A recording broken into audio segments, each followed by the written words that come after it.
Okay, today's I'm working on a couple of different boxes. I thought I'd just show you what's going on here with the box here with the Batman theme.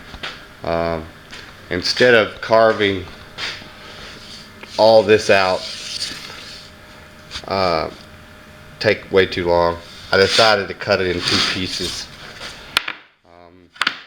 That way I end up with the cool off piece, which you can see here is there's the profile of the bat wing I just cut out. I decided to throw my logo in there.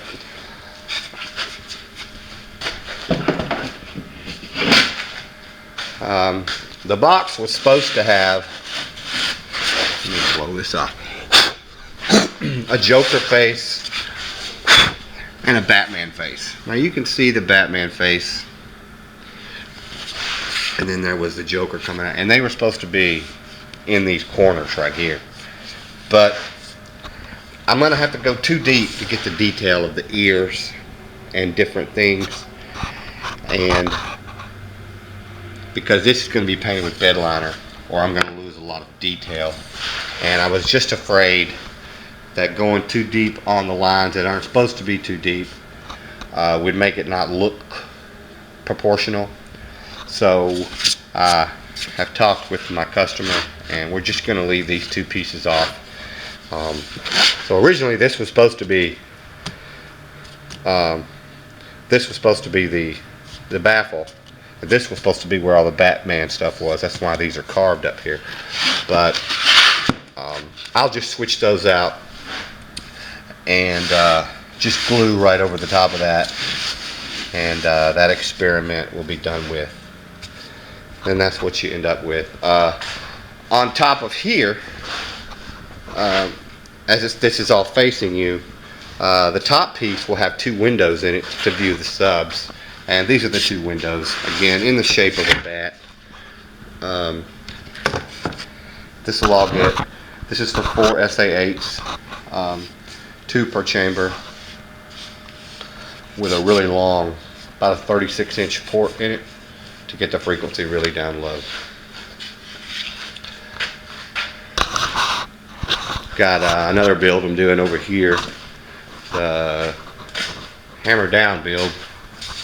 This build's for a guy's father who's passed, and he used to say hammer down all the time. So we've got the two hammers, of course, and we'll put a hammer and a down in each hammer, and this will be for 2 15s. And I'll try to work that video maybe in with this video. On the side of the hammer down box, initials on each side, and there they are. Those will be on the sides of the box. Okay, I want to show you a quick tip here when you're painting an enclosure with a window in it. Doesn't have to be with bed liner, it could be any kind of paint, but when you notice, when you tape your holes up, it's very hard to get it exactly on a lot of radiuses and curves and arcs. Inevitably your tape will go up a little above it sometimes, and when you paint it and peel it back, you'll be left with a brown spot there. You can go back in and touch it up, or you can just take some really cheap spray paint and go ahead and spray it inside out on every angle. And then when you paint it, you'll already be pre-painted up to here, and the little bit that shows of the cheap paint will blend right in with the good stuff. You'll never see it. Now, since this is so many arcs and points, this would not be very much fun to tape up and mask up. It would take forever. So I'm going to try to cut out the exact shape in an 1/8 inch piece and lay it in here to mask it off. And the way I've done that is right before I get ready to cut out a different box here, and I'm going to have this waist up here, I went ahead and made an 11 by 11 square, kind of machined it in a little path, a little 1/16 of an inch, to show me exactly where to mount these 11-inch pieces of board here. And over on the computer, I know exactly where the bat's going to cut out, and it's not going to hit these screws. And that's the way I'm going to hold it down. I could have glued it or used two-sided tape, but this was, to me, I just grabbed what I had around. Okay, and I just got through cutting the wings. See one of them here. Get the machine out of your way.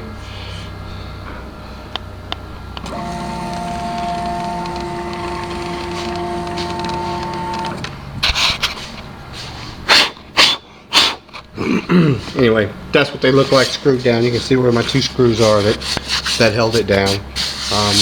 You can see the outline that I made for the piece that went over it, so that I could line it up where I wanted it. And that's what it ended up looking like when I was done with it. Over here I've already installed one to make sure it fit. And there it is. See the back side of the hole now is plugged up. That one's open, that one's plugged.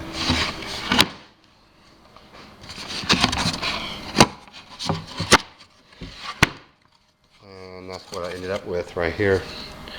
I was going to do this on my vinyl cutter. I was going to make a path and glue it in, but I didn't feel like pulling up the vinyl because I don't have any low-tack vinyl here at the shop right now, so I didn't feel like scraping up the other stuff. So there you go. That'll shield it perfectly for the paint job. Presses in there nice and tight, and that's going to work out real good. Okay, this is a look at the inside of the Batman box. The way the ports are laid out. I changed the design. The port was going to fold back up on the top and go back this way. I decided against that. Just now going to run them all the way across the back. I'll get a 34-inch port that way. We'll look at the other side. Most people like to round over. They round over the ports.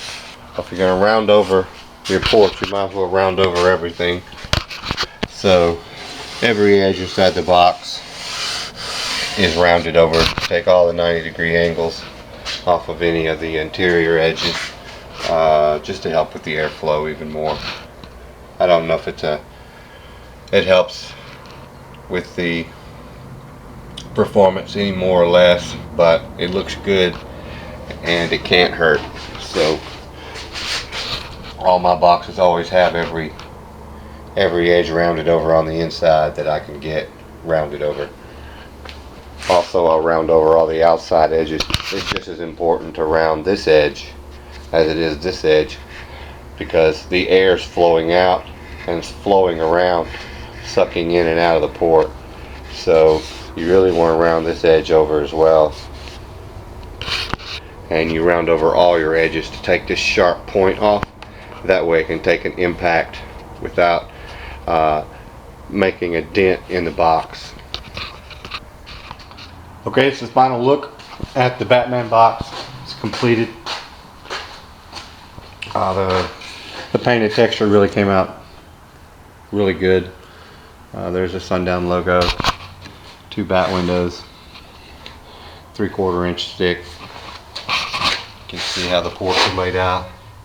It goes around the corner, turns the corner, and exits. It's a dual chamber box, two per sub, so 2 ports. We've got the outline of the bat, which all the Sundown X8s fit into and recess back into. The only part I'm not happy with is when I put the terminals in, I squeeze these two together to give you room on each side to get your wires in and out. On this side, I spaced them out further because you've got your wire exiting for your power for the lights, and it makes it look like a mixed match. And those little details bother me, but I guess I'll just have to live with it. You'll get a quick disconnect. You'll get the other end of the pigtail that plugs into here, and then just wire it to any 12-volt source, and you'll have your lights. And I'll get this shipped up and wrapped, sent out today. This finish is really durable, seals it nice, gets rid of all the join lines, the seams, makes the box looks like one continuous piece.